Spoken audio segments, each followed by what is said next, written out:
Une nouvelle saison débute pour les pêcheurs de homards de la Gaspésie. Le départ a été donné à 4 heures ce matin alors que plusieurs d'entre eux se sont dirigés vers le large. Sortir les cages de l'eau, vérifier le poids des homards pêchés et remettre les cages vides à la mer. Cette routine sera au cœur de la vie de ces pêcheurs pour les prochaines semaines, un moment de l'année qui les rend heureux. Toujours content d'aller en mer. Tout le temps content de travailler en mer avec la nature, avec tout ce qu'il y a d'inconvénients au niveau de la température. Mais jusqu'ici, Dame Nature nous a bien servi. Cette première sortie satisfait les propriétaires de bateaux par rapport à la quantité de crustacés recueillis. Pour la moitié des casiers, donc environ 115 casiers de levée, j'ai environ 500 livres. C'est quand même quelque chose de très bon, là. Si on peut jouer entre 800 et 1000 livres par levée, c'est excellent, là.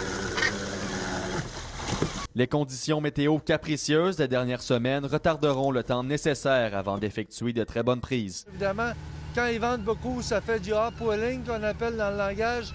Ça brosse beaucoup la mer et les eaux froides finissent par descendre sur le fond.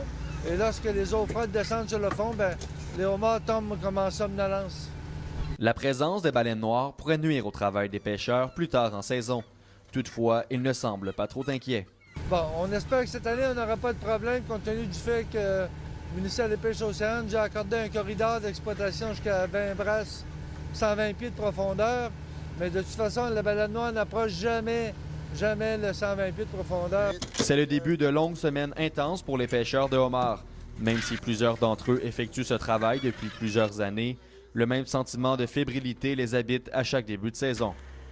Étienne Malouin, Alance à Beaufils.